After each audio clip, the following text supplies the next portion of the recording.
Hello, मेरा नाम है चंद्रहास। स्टडी स्मार्ट में आपका स्वागत है। डे 17 है हमारी 50 डेज की पजल की सीरीज का, और आज हम देखेंगे एक अनसर्टेन पर्सन्स का सिटिंग अरेंजमेंट, जिसमें कई सारी पॉसिबिलिटीज़ होने वाली हैं। बहुत मज़ेदार सा सवाल है, और ये वो सवाल हैं, बच्चों वाले सवाल ऐसे नहीं होते हैं जो एग्जाम में पूछे नहीं जाते, बल्कि इस तरह के सवाल अगर आप करते हैं तो आपकी जो एनालिटिकल पावर है वो इम्प्रूव होती है। आपको अगर ये पूरी सीरीज देखनी है तो इसका प्लेलिस्ट का लिंक आपको मिल जाएगा, देख सकते हैं। बाकी ये आपको पजल अच्छे लगे तो वीडियो को लाइक करिए और चैनल को सब्सक्राइब जरूर कर लीजिए इस तरह की और पजल्स के लिए।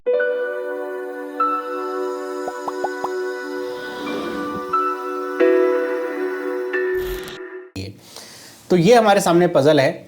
कह रहा है कि कुछ अनसर्टेन पर्सन है जो कि एक लीनियर रो में बैठे हैं नॉर्थ की तरफ फेस करके, और कुछ के बारे में ही इंफॉर्मेशन पता है। मतलब ये कि आपको पर्सन्स तो सारे बैठाने हैं, लेकिन नाम केवल कुछ के पता होंगे। बाकी भी पर्सन बैठे हैं, खाली सीट्स नहीं है, बस उनके नाम नहीं पता हैं।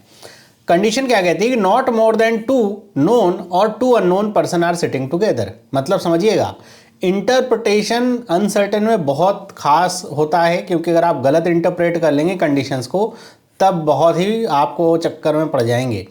कह रहा है कि 2 से अधिक नोन या 2 से अधिक अननोन पर्सन साथ नहीं बैठ रहे। मतलब ऐसे 3 सीट खाली ऐसे नहीं आ सकती जहाँ पे किसी का नाम ना लिखा हो, और ऐसी भी नहीं आनी चाहिए कि जिसमें 3 नोन पर्सन साथ में बैठ रहे हों। मतलब कि 2 से अधिक, 2 ऐसे अगर साथ में बैठ गए तो फिर एक सीट बीच में खाली ही होनी चाहिए, फिर किसी पर्सन को बैठना है तो बैठ सकता है ना। तो ये इसका मतलब है।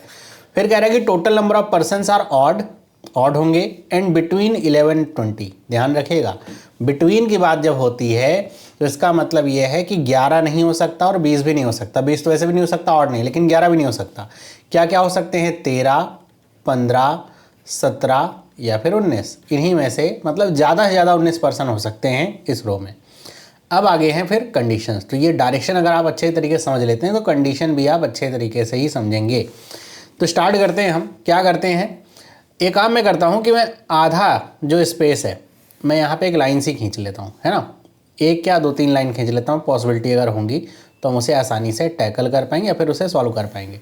और आधे में ही हम कंडीशन लिखेंगे। लिखा है Q and A are not sitting together. Q और ए एक साथ नहीं बैठ रहे। 2 person are sitting between A and T. A और टी के बीच में 2 पर्सन है। ध्यान रखिए 2 पर्सन, लेकिन लेफ्ट और राइट का हमें कोई भी अंदाजा नहीं कौन किसके लेफ्ट या राइट में है। देखा 1 पर्सन है sitting between B and Q. B और क्यू के बीच में केवल एक पर्सन बैठा है। M is sitting third to the left of X. M कहाँ पे है? लेफ्ट में है, थर्ड पे एक्स के। Number of person sitting between T and Q is same as number of person sitting to the left of M. T और Q के बीच में अगर n पर्सन है तो m के लेफ्ट में n पर्सन होंगे।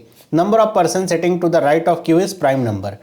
q के राइट में जो पर्सन है वो क्या है? प्राइम नंबर वाले हैं। ध्यान रखिएगा, प्राइम नंबर कहाँ शुरू होता है? 2 से, है ना। 2, 3, 5, 7।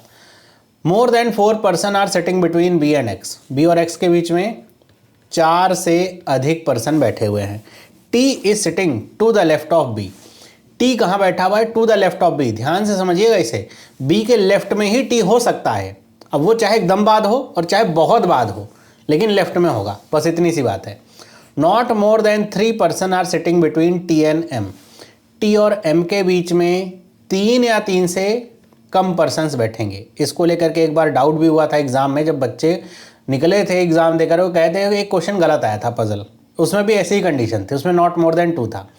तो नॉट मोर देन 2 का मतलब बच्चों ने एक समझाया, फिर 2 पर्सन बैठ सकते हैं। बल्कि इसमें एक चीज़ और इंक्लूड होता है, वो होता है 0 पर्सन। मतलब टी और एम एक साथ भी बैठ सकते हैं। तो इस तरह की गलतियां आप मत करिएगा। 3 से अधिक नहीं बैठ सकते, मतलब 4 नहीं बैठ सकते। कितने बैठ सकते हैं? 0 या फिर 1 या फिर 2 या फिर ज़्यादा से ज़्यादा 3, है ना। लिखा है X is sitting to the left of T. X कहाँ बैठा है? टी के लेफ्ट में। तो ऊपर ये जो बना रखा है ना, इसी में ऐसे बना दीजिए कि एक्स कहाँ बैठा है? टी के लेफ्ट में। Only 3 persons are sitting to the right of B. B के राइट में केवल 3 पर्सन्स बैठे हैं। तो अब ये आप चाहें तो ऐसे कंडीशन के रूप में लिख लें, या फिर आप चाहें तो ऐसे बना भी लें 1, 2, 3 और यहाँ पे उठा दें बी को। 6 persons are sitting between T and R. T और आर के बीच में कितने पर्सन हैं? 6 पर्सन हैं। तो आप जो कंडीशन है वो आपने लिख ली, और एक आपको हेल्प मिली कि बी के बारे में आपको ये आइडिया मिल गया कि बी कहाँ पे है, राइट से 4th पोजीशन पे। अब सबसे पहला काम आप क्या करेंगे इस पजल में? या इस तरह की जो भी पजल्स होते हैं, इनमें सबसे पहला काम आप क्या करेंगे, तो करना आपको ये चाहिए कि जैसे आपको बी के बारे में पता है तो आप एक हायरार्की अगर निकाल लें कि कौन किसके लेफ्ट राइट में है, जैसा मुझे क्वेश्चन दिया हुआ है तो वो सबसे बेटर है कि बी के लेफ्ट में टी है, टी के लेफ्ट में एक्स है, और आपको ये भी पता है एक्स के लेफ्ट में कौन आ रहा है, एम आ रहा है। मतलब ये आपको हेल्प करेगा एक तरीके से स्ट्रक्चर को कनेक्ट करने में। अब आपको पता है अगर टी को रखने में इधर नहीं रख सकता है ना, तो अगर बी के लेफ्ट में टी आएगा और टी के लेफ्ट में एक्स, एक्स के लेफ्ट में एफ, ये इसी तरीके से आएगा। तो ये तीनों पर्सन अब बी के इधर नहीं आ सकते, पहली चीज़ ये आपकी क्लियर हो जाती है। अब दूसरी चीज़ क्या है कि अब आप ये सोचिएगा आपने अगर बी को बिठा दिया, एक चीज़ आप इसमें ये भी सोच सकते हैं, देखिए दो तरीके से कर सकते हैं, आपको पता है इसमें नंबर ऑफ पर्सन्स कितने हैं, ये 4 पॉसिबिलिटीज हो सकती हैं, 13, 15, 17, 19। पहली कंडीशन तो ये कहती है कि आप इसको बिना इसके करना शुरू करें। एक कंडीशन और भी हो सकती है कि आप मान लें कि सबसे ज़्यादा 19 पर्सन ही हैं, और उसके अनुसार जैसे यहाँ पे हमने 4 बिठाया तो 19 पर्सन ऐसे बिठा दें, मान लें 19 पर्सन है और फिर बिठाना शुरू करें। तो अगर वो 19 पर्सन होंगे तब तो एक ही बार में पजल आपकी बैठ जाएगी, सही नहीं होगा तो आपको वहीं पर गलतियाँ मिल जाएंगी, फिर आप 17, 15 फिर ऐसे 2-2 कम करते चले जाइए, आपको आइडिया लग जाएगा। 2 तरीके हैं, हम इस तरीके को फॉलो नहीं करें, हम दूसरे तरीके को फॉलो करें, मतलब कंडीशन के अनुसार। हमें पता है बी को लेकर कंडीशन क्या है कि बी और क्यू के बीच में एक पर्सन है। अब क्यू कहाँ बैठ सकता है, क्यू या तो यहाँ बैठेगा या तो एक का गैप छोड़ करके क्यू यहाँ पे बैठेगा। अब यहाँ पे बैठेगा तो ध्यान रखिए क्यू के राइट में प्राइम नंबर ऑफ पर्सन्स हैं, तो एक पर्सन प्राइम नहीं होता, ध्यान रखिएगा, एक प्राइम नहीं होता। प्राइम कहाँ शुरू होते हैं, 2 से, 2, 3, 5, 7 ये प्राइम होते हैं। तो क्यू यहाँ नहीं बैठ सकता, मतलब क्यू के बैठने की भी जगह तय है, क्यू यहीं पे बैठेगा। अच्छा, अब बी और क्यू से रिलेटेड और क्या क्या कंडीशन है, देखिए क्यू के बगल में ए नहीं बैठ रहा, ठीक है, क्यू और टी को लेकर के एक कंडीशन है, और एम के लेफ्ट में उतने ही पर्सन है, ये भी एक कंडीशन है ना। और क्या कंडीशन है, एक कंडीशन बी को लेकर के है, बी और एक्स के बीच में 4 से अधिक पर्सन हैं, मतलब कम से कम 5 या फिर 6 या फिर 7 या फिर 8 ऐसे। तो आप इस कंडीशन से भी आगे बढ़ सकते हैं। कैसे, अब यहाँ यहीं से पॉसिबिलिटी आएगी। कैसे, मैं मान लेता हूँ सबसे पहले कंडीशन लेकर के कि बी और एक्स के बीच में 5 पर्सन हैं, तो 1, 2, 3, 4, थोड़ा पास पास बनाऊँ, 4 और 5, और यहाँ पे बिठा देता हूँ मैं एक्स को। ऐसा इसलिए किया क्योंकि मुझे पता है एक्स के लेफ्ट में थर्ड पे एम आ रहा है, तो मुझे ये क्लियर हो जाएगा एक्स और एम वाली कंडीशन। तो 1, 2 और 3 यहाँ पे एम। अब एम को बिठा दिया तो क्या होगा, आप इस कंडीशन की हेल्प ले सकते हैं, एम और टी के बीच में ज़्यादा से ज़्यादा 3 पर्सन हैं। अब आप सोचिए कि क्या आप टी को इधर बिठा सकते हैं, बेटा नहीं, इसके लेफ्ट में नहीं जाएंगे, क्यों, क्योंकि आपको पता है एम के राइट में टी आएगा। तो ये हेल्प होगी हमारी जो शुरुआत में हमने मतलब जो चीज़ों को समझा था। तो टी कहाँ पे आ सकता है, यहाँ भी आ सकता है, यहाँ भी आ सकता है और यहाँ भी आ सकता है, लेकिन आप सोचिए क्या टी इन 2 पोजीशंस पे आएगा, नहीं, क्यों, क्योंकि एक्स के राइट में टी है, तो यहाँ पे तो टी आ ही नहीं सकता। तो टी के आने की केवल एक ही जगह है, वो यहाँ पे है, एक्स के ठीक इमीडिएट राइट में, और कहीं नहीं हो सकता, है ना। अब आप कह सकते हैं यहाँ नहीं हो सकता, नहीं, क्यों, क्योंकि फिर टी और एम के बीच में 3 से अधिक पर्सन आ जाएंगे, इस वजह से टी और कहीं नहीं जा सकता, यहीं पे बैठेगा। ओके, अब अगली कंडीशन क्या कहती है कि टी और क्यू के बीच में n पर्सन्स हैं, तो टी और क्यू के बीच में कितने पर्सन्स हैं, 2। कह रहा है कि एम के लेफ्ट में भी उतने ही पर्सन्स हैं, तो लेफ्ट में भी 2 पर्सन्स आ गए, इस तरीके से। अगली कंडीशन क्या कहती है, टी और आर के बीच में 6 पर्सन्स हैं, तो 1, 2, 3, 4, 5, 6, है ना, मतलब आप ऐसे लिखेंगे, यहाँ पे आर आ जाएगा, या फिर इधर भी जा सकते हैं, 1, 2, 3, 4, 5, 6, लेकिन अब इसके बाद पर्सन नहीं हो सकता, ऐसे बढ़ा करके नहीं लिख सकते, क्यों, क्योंकि फिर ये वाली कंडीशन आपकी गलत हो जाएगी। तो इधर ही आना पड़ेगा, और आर को हमने यहाँ पे रख दिया। तो मेरे ख्याल से कंडीशंस जो थी उसके अनुसार चीज़ें बैठ तो गई हैं, है ना। अब क्या करते हैं, नंबर ऑफ पर्सन्स को काउंट करते हैं, 1, 2, 3, 4, 5, 6, 7, 8, 9, 10, 11, 12, 13, 14, 15, नंबर ऑफ पर्सन्स कितने आ रहे हैं, 15। अब आपको ये चेक करना है कहीं इसमें कुछ गलतियाँ नहीं है, कुछ छूट तो नहीं रहा है। तो मैं देखता हूँ एक चीज़ छूट रही, क्या, वो है एक ही कंडीशन, टी और ए के बीच में 2 पर्सन्स का गैप है।